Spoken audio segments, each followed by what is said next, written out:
I really feel like I'm in the same boat as I've been in the last 8-10 races, but now all of a sudden Max has come to similar issues. So yeah, a little bit of a confusion there, but yeah, it's clear in the data where the problem is. Very interesting words that Checo Perez chose to said there. And I think that I and a lot of people owe him an apology, because for the longest time I was saying, is he really the right person for that Red Bull? I didn't think so. One eternity ago. Sergio Perez, he's back.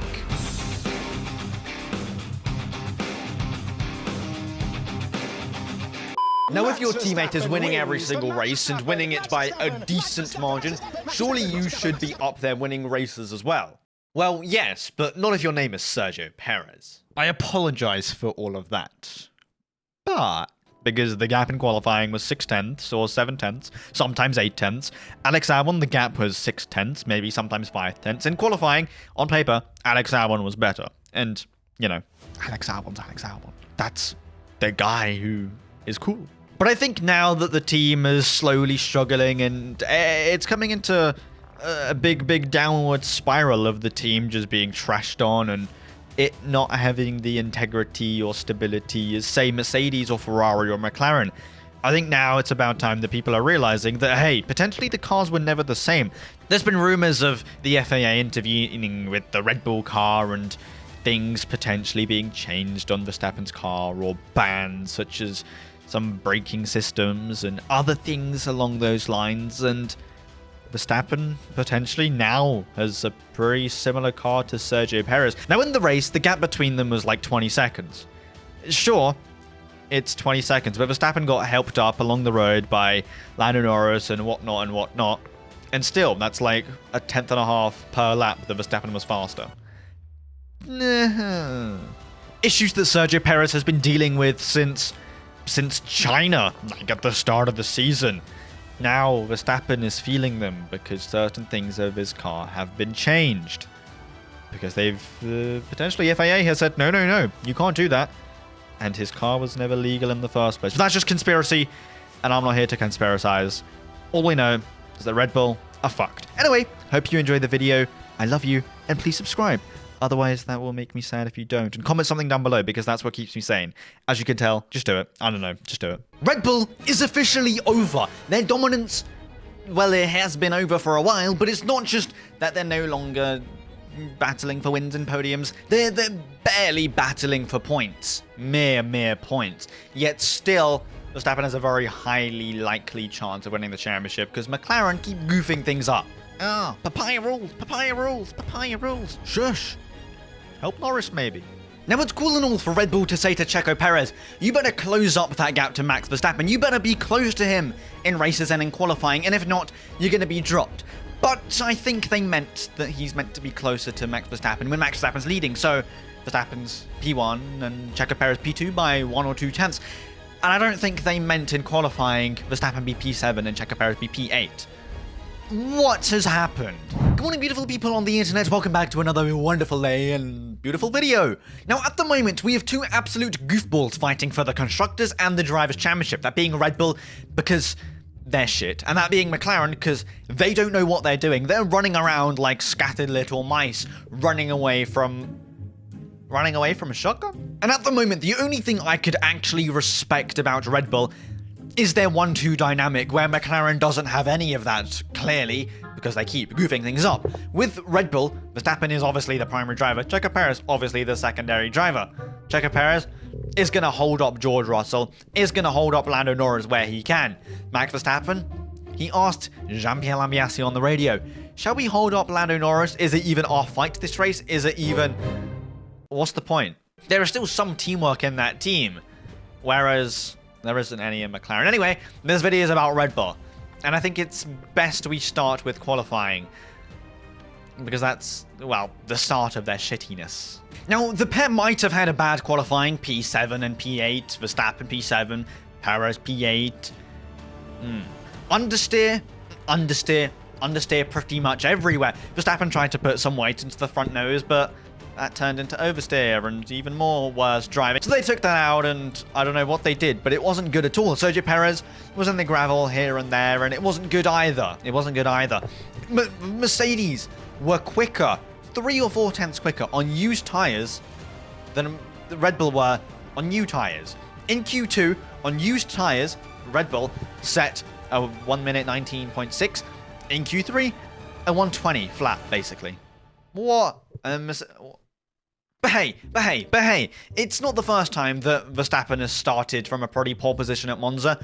A couple years ago in 2022, he won the race, starting P7. And last year, he won his 10th Grand Prix in a row at Monza. It's kind of crazy what a 12-month difference does, because in the race, blood was nowhere. The only person that they finished ahead of in the race was George Russell, who had damage. He had a lot of front wing damage and drove a couple laps and then realized, we should probably box for a new front wing. And Verstappen, that's the only person he finished ahead of. Wait, you know what I'm saying? Verstappen went into the race saying it's a damage limitation race, and honestly, they damage limited it pretty well, because Lando Norris scuffed up yet again. It's only an 8-point difference. Still 8 points. Championship slowly gripping or losing grip of it, and let's be real, the constructors is gone. They're just going to focus on Verstappen's drivers. But yet again, that might be difficult because Adrian Newey's left, and it seems like every single second Adrian Newey leaves a team, they kaput into the ground. He left Williams. The fact that they've still been down. Now he's leaving Red Bull, and they are down in the dumps. A team that last year had the most successful car of all time. This year, started this year, Bahrain, I was sleeping because they were dominating as well. And it has tumbled down and down and down. Until now, it's no longer questions of, wait, are they the fastest car or the second fastest car? I can't tell between them and McLaren. It's like, no, straight up, you have the 4th fastest car. McLaren's faster, Ferrari's faster, Mercedes is faster, and you're just 4th. And soon enough, they're going to turn into the Aston Martins and drop down to 7th. The worst part about Red Bull is they don't even know what's wrong with the car. Their car was fantastic at the start of the season, and it's just flopped into the ground. You don't see that much. It's not that other people have caught up. Yes, they've caught up, but Red Bull has become undrivable. It's a monster. It's undrivable. There's oversteer, there's understeer. You know, the Brawn, right? The Brawn in 2009, it was a good car to start off with, a very good car to start off with, but other people caught up. It's not like the car it was shit. Other people just caught up. But now, it has turned to the dumps. Verstappen's top speed in the race was 317 Ks, whereas everybody else was 330, 340.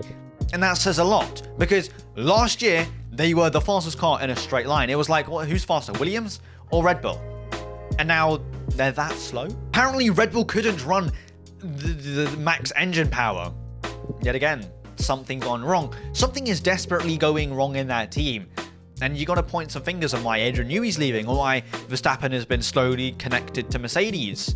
It's not that Verstappen hasn't lost it or anything in a couple months. He hasn't won in a couple months, but no, it's just the team. Helmut Marko, a couple months ago, said that if Christian Horner carries on being the team principal, the team is going to go into kaput. The team is going to be shit and it's going to be awful. And guess what?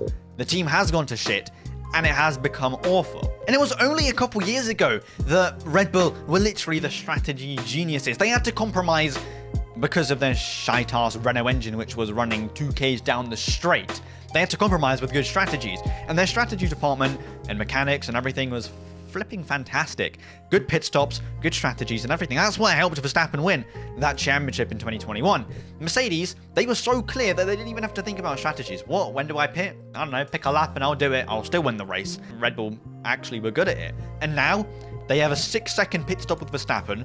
Their strategy is awful. Surely, you realize that maybe the one stop is actually good. George Russell did it in Spa. It worked. Now Leclerc, Sainz, so many people have done it in Monza. Maybe you pick it up and be like, hey, one stop does work this season. If we just manage the tyres well, we'll be chilling. Alex Albon said that the race wasn't a sprint race. It was more like the turtle wins the race, right? You just got to manage your tyres and you'll be fine. They'll come to you in the end. But certain people like McLaren or Red Bull potentially aren't realizing that. And I know I'm saying that from like, I have no clue what the fuck is up with the tires or the teams or what actually is happening at Red Bull or McLaren.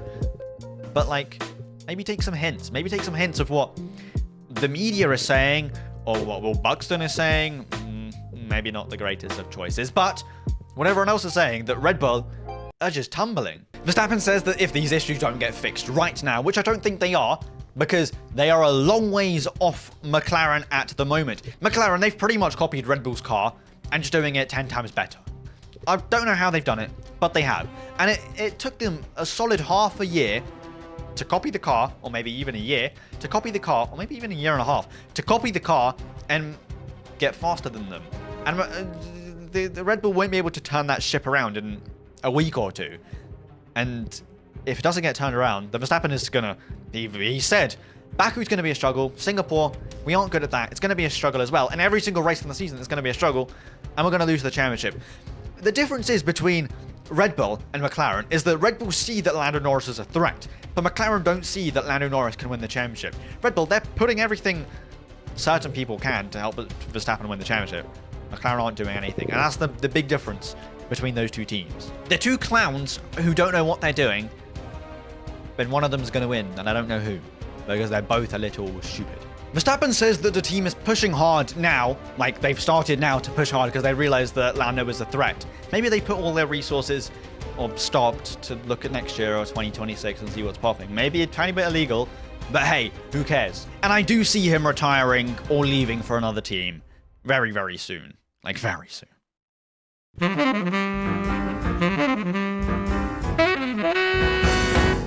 Welcome back to Delusional Discussions, hosted by yours truly. And I want to look at Verstappen's stats over the last year. He started off pretty strong. A lot of wins. He had one DNF. Boo-hoo-hoo, it's a DNF. It happens once in a while, right? Wasn't his fault. Then it starts getting a little questionable. Red Bull are starting to struggle. Monaco, maybe a tiny bit in Miami. They're realizing that there's a flaw in the car. Something to do with the suspension. Suspension. That's the only word that keeps popping up.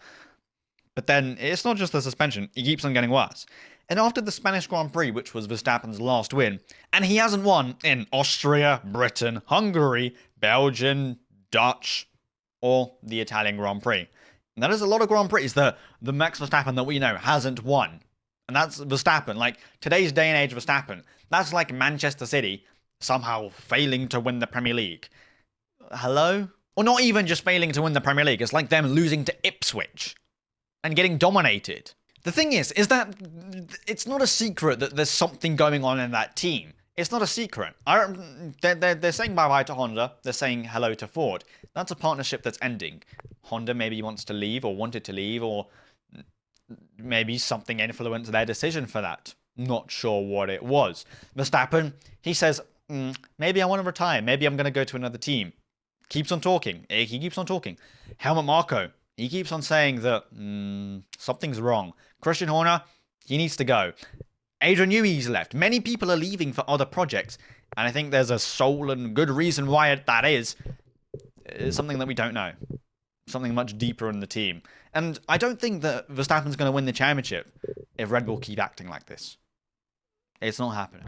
So on that somber note, it is literally and truly the end of Red Bull. I hope you enjoyed the video. Have a fantastic rest of your day. Comment your comments down below because they keep me sane and I love them. Like, subscribe whilst you're down there. And have a fantastic rest of the day. Don't die, think, watch other videos, and then peace. That's all, folks.